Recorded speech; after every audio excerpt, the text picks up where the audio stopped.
and welcome back to the Sassy Beans podcast. I'm your host, Tans. Today, I have a very special guest who's a lovely friend of mine called Juliana.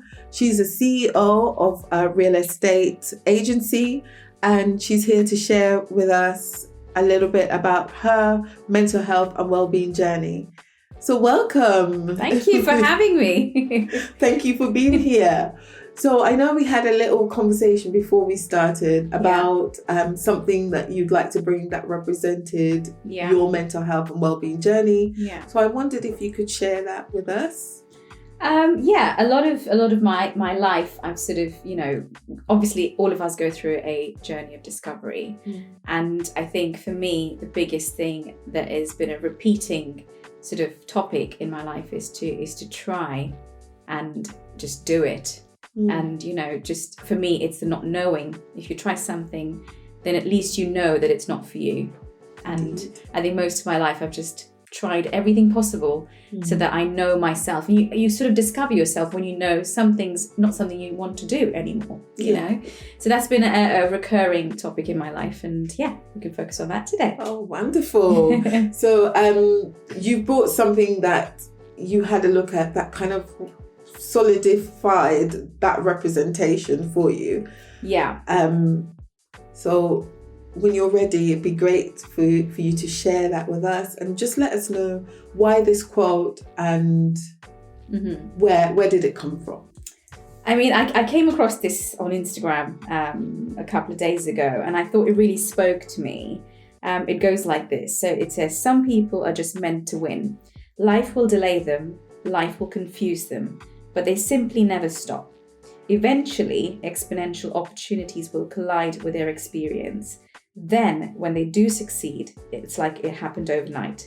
But there were many dark nights, and deep down, despite all the stress, pain, and insecurity, they always knew they were inevitable. I think that's a fantastic quote. And I think the key thing is the word experience. And for me, I think for all of us, actually, life will delay you and you're praying and hoping about what is your purpose in life, I suppose. And here it says, life will confuse you, life will delay you.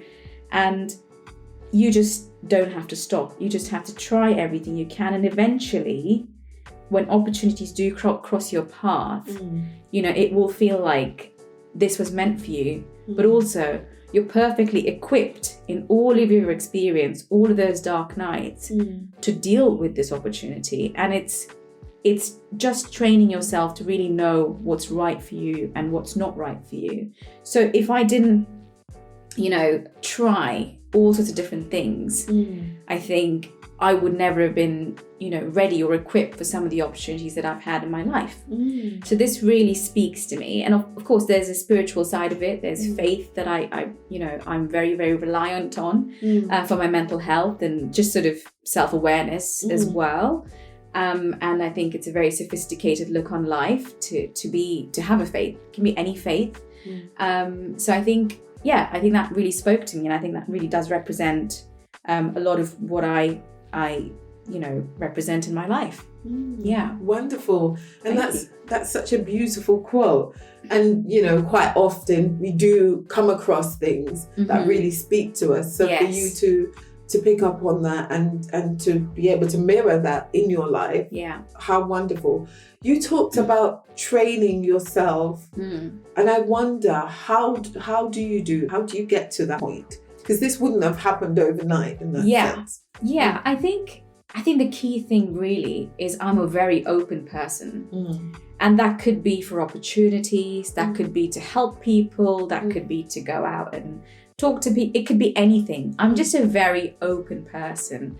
And I'm very open to trying things. And, even sort of, with friends and family, I'll try anything you say, even if it's food. Yeah. But I think it's important to food is a great example, actually, of trying something and knowing, actually, that's not right for me. I've tried, octopus before once when we were in Switzerland. And I'm like, oh, I don't know about that. But I'd happily have squid. Yeah. So I think that's a great example, actually, is you got to try it, and then you'll really, really know. And I think over time and over many years, I think I've sort of realized that I'm actually a very open person. My husband says this about me, is there's no limit to what you will try. And I think, and this was just a couple of weeks ago, and he said, there's just never a limit. Like, where do you stop trying? Because he's very self-aware of where he will be like, nah, that's not for me, and won't even try it. Yeah. I suppose he's just a little bit more mature in a different way, I suppose.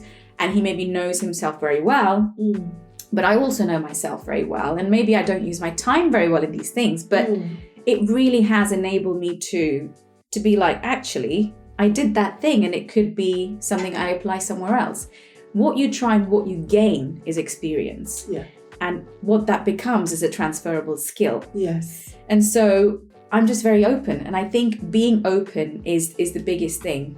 You don't want to shut yourself from what the world has to offer you. You know, what people have to offer you. You learn so much, and just be open. I think that's how you train yourself. Just try and be open. And then slowly you'll be open to more and more opportunities, more and more things, and you'll just learn. And I know that there was a really good story that you've talked about recently about being open and how that has really opened doors for you to be the CEO of your own company. Yeah.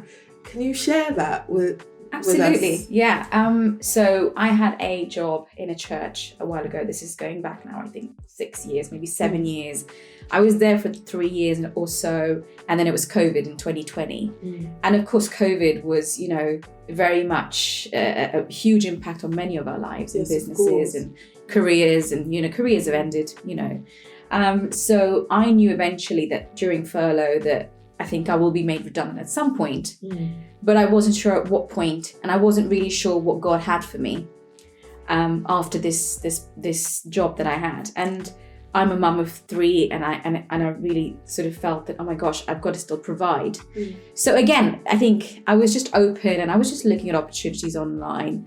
And a few years ago, this was just as I had up my first son, actually, he's 10 now. When I had my first son, I used to watch a show called $1 Million Listing. I don't know if anyone's heard of it, but it's a very famous show. I haven't. And it's about estate agencies, or rather brokers is what they call it, in the US, and how they go about selling properties and, you know, their lifestyle and everything.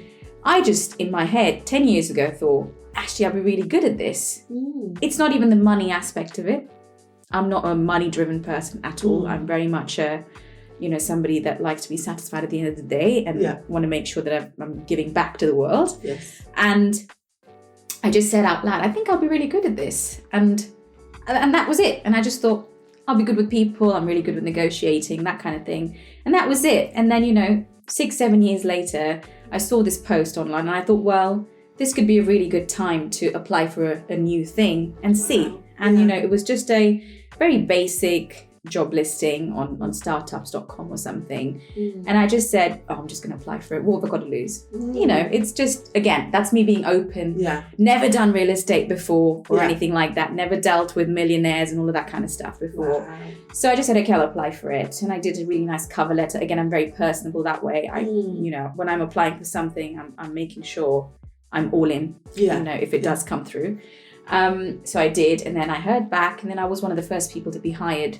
And it was only like a 6-month pilot run. So I thought, okay, I'll try it. 6 months, I'll know whether it's for me or not. Yeah. And it's a great opportunity. So, I got the job and everything. And in 6 months' time, we did like 6 million in sales. And that was mostly me. So 2 years later, so 2.5 years later, the investors decided that I'm the best person to take this business forward. And they basically gifted me the company.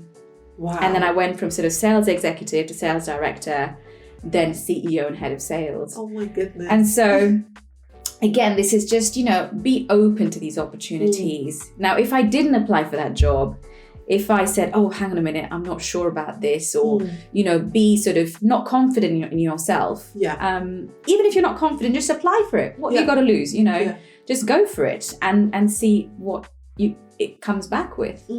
And so I did, and then here I am. We're in our 4th year. We're a really successful startup for a 6-month trial. We have team members all over London and Greater London who work with us. We sell many, many properties, and we are a buyer-focused agency. We're not like your sort of high street retailers. But, that's where being open and trying has got me. Wow. Is basically just my dream job. I'm living my dream life at the moment, which I never thought at 34 years old I'd have. Yes. Have complete flexibility in my life. I don't need to take annual leave. I can take a whole year off if I need to, So it's like, if I didn't apply for that very small little startup role, yes, I wouldn't be here, yes. And so I think obviously faith has a big impact in what I do in my life, but we can talk about that maybe another time. Yeah. But that's sort of pivotal in my life, and that's it. Wow, that's wonderful. So what I'm also hearing you say within what you've said is a repeated phrase, what have I got to lose? Yeah. And so that's an open mindset, isn't it? It's thinking, well, in reality, I'm not losing anything by applying for this role. Absolutely. I'm not losing anything by going for this opportunity. Yeah. So it's just really allowing yourself to step outside of that box, outside of that restrictive thinking, into the unknown. Absolutely. And it is exactly that. It is the unknown. And for me, it is the not knowing that bothers me more than the knowing. So if I'm sitting here without having applied for that job, it would bother me that what if I applied for it? What if I flew with it? Yes. And not just, land on my face? Yeah. What if? And I think a lot of my life has been exactly that. I will pick up an instrument. I will try it. I will, go become a cleaner if I need to. It doesn't bother me. I'll try it. Yes. Because you know what? You've got to be a good cleaner. And cleaners to me are the backbone of the country. But, that's a different topic. Well, but, indeed. Yeah, they are. Because if you really think about it, the whole country will come to a halt if they went on strike, So, it's really important to be open and to be really willing to allow yourself to access opportunities and, more importantly, access learning, because you learn so much. You learn so much, and then you transfer it. You learn how to deal with people. You learn how to improve your language. Yes. You learn how to improve yourself, your mind. The whole thing is a machine, and you'll be really, really well oiled at the end of an experience. So I think that's really, really important. So it's like, what have you got to lose? You tried. Yes. Didn't work. Hey ho, next opportunity. Yeah. And that's it. Wonderful. That's so encouraging, because it's saying, because you did that, you're a living example of how possible it is. Yes, and I know absolutely. That, this is something that many other people have tried, in the sense of just going for that thing. And like you talked about the unknown, I was sat there thinking, well, what if? Yeah. The what if is hard to sit with, because if you're sitting there saying what if, and you haven't tried, then you're left with this what if. Yeah. Whereas if you have tried, well, it didn't work out. Yeah. That's fine. That wasn't for you. Absolutely. As you explained, on to the next thing. Yeah. But really being curious and open to those different opportunities. You never know what's for you. Exactly. At the end of the day. Yeah. So you talked about being open. I wonder, because, being a CEO of a company, surely that comes with its own stresses and difficulties and challenges. So I wonder, how do you manage those? And you also talked about, having a family at home. How do you manage all of that and support your well-being and mental health?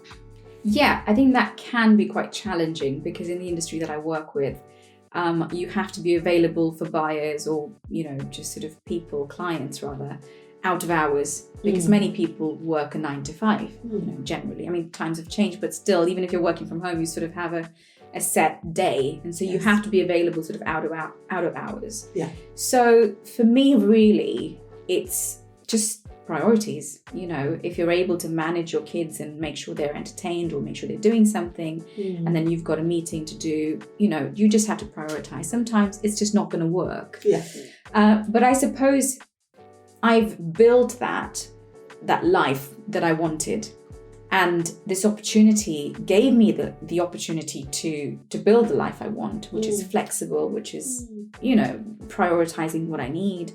etc. So I think it's a difficult one, and I think it changes every week. Okay. It changes every week. It really does. And, you know, I've got family around who can support me if need be with the kids and picking them up from school. You know, my husband's a great dad, and, you know, he really does support me in that way. And of course, vice versa. But kids are good and business is good. And, you know, we have a really good balance. And I think you're able to create that balance if you open yourself to opportunities like so, you know. And sometimes you don't even know what you're actually good at. Most of the people I've met who really love what they do are people who got opportunities by accident. Wow. Yeah, it really, really is. People I know, they don't even know that they can be amazing counselors. They don't even know they can be amazing nurses or, you know, or carers or whatever it may be. Yeah. But they come through, you know, it's normally like, oh, I just tried it and, you know, I'm so happy and this is what I was meant to do for the rest of my life. And that could change 10 years later. You know, I might not be sitting here doing this. I might be, I don't know, a swimming instructor, you know. But again, it's like you have to rediscover yourself. There are seasons in life and you have to rediscover yourself. Yes. Yeah. That's wonderful. And you've hit so many keynotes there. You talked about purpose. Yeah. Again, it's being open to not restricting yourself, not saying I'm not good at this without what is that based on? You know, if you've tried it and fair enough, you're not good at it. Yeah. Then it's thinking, okay, I'll try something else. Absolutely. But I think a lot of people do come with the mindset of, oh gosh, no, I can't do that. That's for someone else to do. Yeah. But the key thing is, how do you know that you're not going to be good at that? Exactly. What are you basing that on? Yeah. Is it based on experience? And if it's not, then experience is the best way to kind of find out exactly those skills. So yeah, that idea of what is your purpose? Yes. And to find your purpose is to be open to different things. Exactly. Yeah. And again, what you've said, you know, 10 years from now, that might change. Yeah. You know, when I was in university, I wanted to become an accountant. I'm incredibly good with numbers, really love spreadsheets. I still love a good spreadsheet. You know, being in sales, you've got to love spreadsheets. Yeah. And then I went and did a job for 2 weeks as a junior accountant, and I absolutely hated it. I love the subject, happy to teach it, you know, but there's no way I can do it as a job. But I would never have known until I went for that 2-week job, trialed it, and I was like, no, that's not for me. I'm more a people person. Yes, with numbers, but more a people person. Don't want to be stuck to a computer doing numbers all day. So, you know, it's a good example of, you know, 15 years ago, university and wanting to be an accountant, but never became an accountant because it just wasn't for me. It wasn't for you. Absolutely. And the only way to know that was when you tried it. Exactly. That's wonderful. I just wonder, so we've heard about, you know, your role, the opportunities that you've created because of that open attitude. You've talked about support around with family, with your husband. And I wonder, in terms of spending time for self, what does that look like? So what do you enjoy doing when you're feeding back into yourself? I play the guitar, so I do a lot of music in church. I do a lot of music with my kids. I think music is a big part of my life. Always has been, actually, from a very young age. So I also teach music in terms of singing, not actual sort of notes or anything. I teach singing in some churches, and that's kind of what I do. I also really just enjoy going out with my mum and, you know, spending time with her because she's everything to me, and that's, you know, that's a huge part of how I renew myself. Because she's amazing, and, you know, that's a different topic altogether about mum and daughter relationships, but that's basically what I do. I also obviously spend time with kids and, you know, and taking them to football and stuff like that. And those are moments where I'm like, I got this, you know, this is wonderful. And it's such a blessing to have children around, and, you know, because you really do discover yourself in them as well. And it's a huge eye-opener in some moments. Because I can see myself in all three of my kids, and you're like, oh my gosh, was I like that with my mum? And she's still got the the sort of heart to deal with me. Yeah. But yeah, I think, I love doing all of that kind of thing. And it's always to do with people. As I said, I like doing music with people. I like spending time with people. Because I think it's important to be there for each other. And I think we have a lot of loneliness in this country because people don't open themselves up to other people.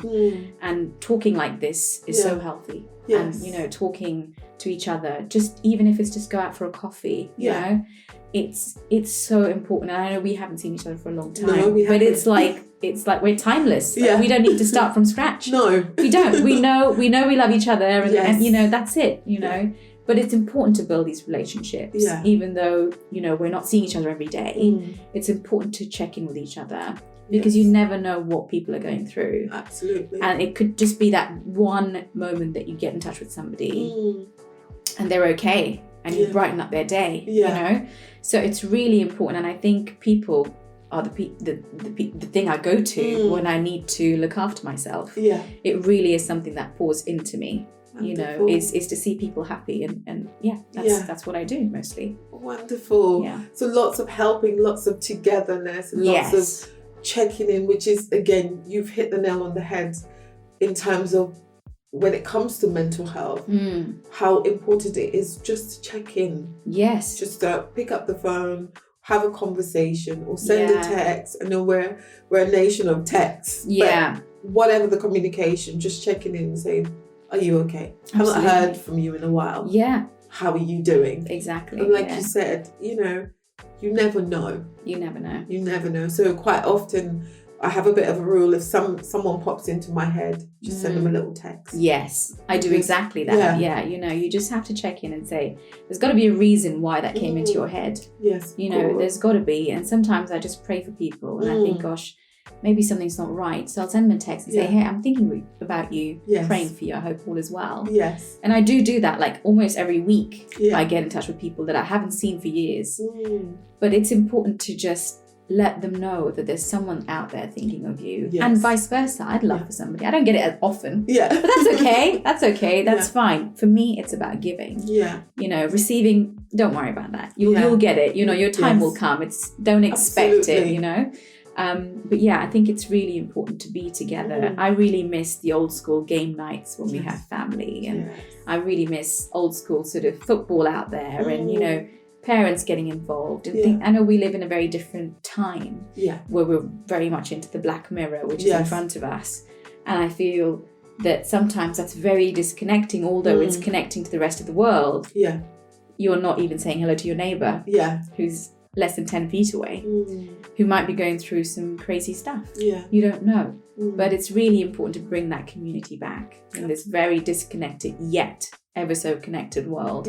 So that's what rejuvenates me and my mental health. Wonderful. Absolutely wonderful.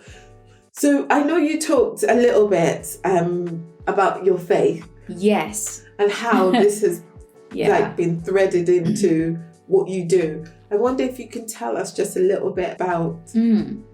Yeah, absolutely. So I come from I'm originally from India.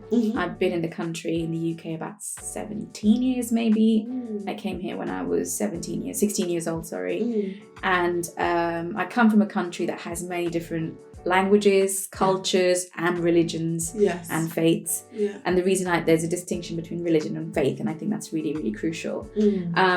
So for me, as a teenager especially, even though I was raised in a Christian family, my dad was an atheist. My mum wasn't particularly spiritual in any way. She was just too busy working and providing as a single parent.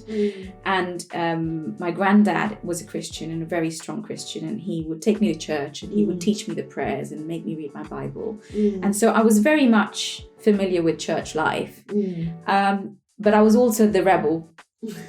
So I was like, well, why should I follow Jesus? Why not follow Allah? Or why not, Jainism or Buddhism? There's so many different, sects as well under each religion.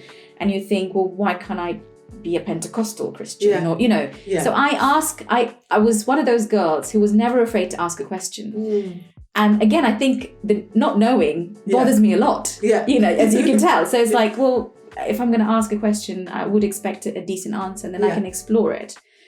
So I ask those difficult questions, and I think there was this particular preacher who was a Hindu, but converted into Christianity, he was a guest speaker in a youth fellowship service. Yeah. And he came to me and he said, his sermon was based on the fact that there was a night where the disciples went out to fish, and they were fishing all night. Yeah. And the following morning, as they came to shore, Jesus was on the shore making breakfast for them. And that really spoke to me, because I thought to myself, what God makes breakfast for people? Yeah. Right? It was as simple as that when I was a teenager. It was as simple as that. Well, hang on a minute, I don't remember seeing any other God like Allah or Muhammad, Prophet Muhammad, make breakfast for anybody. I don't think I've ever heard that. Yeah. May have happened, but I'm saying that really, really spoke to me. And I said, we serve a God, or Jesus as a God for me, is somebody who serves. And I think that spoke to me. That's one of the reasons I follow Jesus, is because I want to live a life of service and be useful to the community, make an impact in the world, as small as it can be. It doesn't matter. Really, the scale of it doesn't matter. It doesn't matter at all. So that really spoke to me, that I follow Jesus because he is somebody who loves and serves. And that's what he did for most of his life, And that spoke to me, and that's one of the reasons I follow him. But coming into sort of how faith intertwines with my life is that it's a hard one to put, because it's so challenging. You can fall off the path. Yeah. When my granddad died, 16 years ago, I was like, I hate God. Don't want anything to do with him. Had fights with him every day kind of thing. But slowly I came back to him because I knew that's where my strength comes from. That's where my openness comes from. I'm in this world for a reason. If you really think about it, what is your purpose? I'm in this world for a reason. I may not have discovered that purpose yet. Maybe I have and I don't know it. That's fine. I'll discover it. But I think a lot of the good things in the Bible about Jesus is pretty cool. Like, it really is pretty cool. And I say it's pretty cool is because it really does open your mind up so much. So much. It's a way of life. It's a way of how you interact with people, with how you love people, with how you forgive people. That's an amazing mental health book. It really, really is, And I think it's going to help you so much through many different days of your life. The dark days, the good days, the challenging days. So there's many things I can pick up, but there is a verse that I thought was pretty cool and is reflective. Let me just read that out. It's from the book of Isaiah. And it says, but those who trust in the Lord will become strong again. They will be like eagles that grow new feathers, and they will run and not get weak. They will walk and not get tired. And I think that does reflect, my life in many ways, is that I get my strength from God and from the Bible. And it just enables you to keep trying. Keep trying. Keep trying. And then you slowly are trained to be the best you can possibly be. Wow. So that's how it works. Fantastic. Thank you so much for sharing that. That's so powerful. Thank you. From looking at your initial come to faith, your journey to faith, and the challenges that has brought up, but also how you found your strength again within that. So I think, just to round up, thank you so much for sharing and being here with me today. Thank you. I just wondered, as we come to a close, what advice would you give to someone who is feeling a bit fearful about trying new things, or feeling that they're perhaps not where they would like to be in their life? They might be struggling with their mental health. What advice would you give to them? Okay, I'm going to say this. You've come into the world for a reason. You don't know really the reason, but will you stand the test of time? And I think standing the test of time is discovering yourself. So whether it be through reflection, whether it be through trying, whether it be through walking or faith or whatever it may be, just make sure that you're here for a reason. Just know that. You're not here to waste time. You're not here to do that. And in no way should you be wasting time? So whatever you do, make sure you yourself can stand the test of time. And I say the test because life is testing. It really tests you every day. Why do you get out of bed? You know, why do you get out of bed every morning? Sometimes you might not know. I don't know some days. Like, what am I doing this for? Gosh, you know. But then I look at my children, I look at my clients who are like, Jules, where are you? We need you. You know, I need you to come and negotiate. And there's so many things. People need you. You're here for a reason. So make sure you know yourself by trying different things, and make sure that you stand the test of time. Wonderful. Thank you so much. My pleasure. Yes, thank you. For those of you who are here with us and are listening, you have been tuned in to the Sassy Beans podcast. Once again, I'm your host, Hans. Thank you so much for being with us. And thank you to our wonderful guest, Juliana. Thank you for having me. Right. Well, see you guys next time. And remember, your mental health and well-being matters.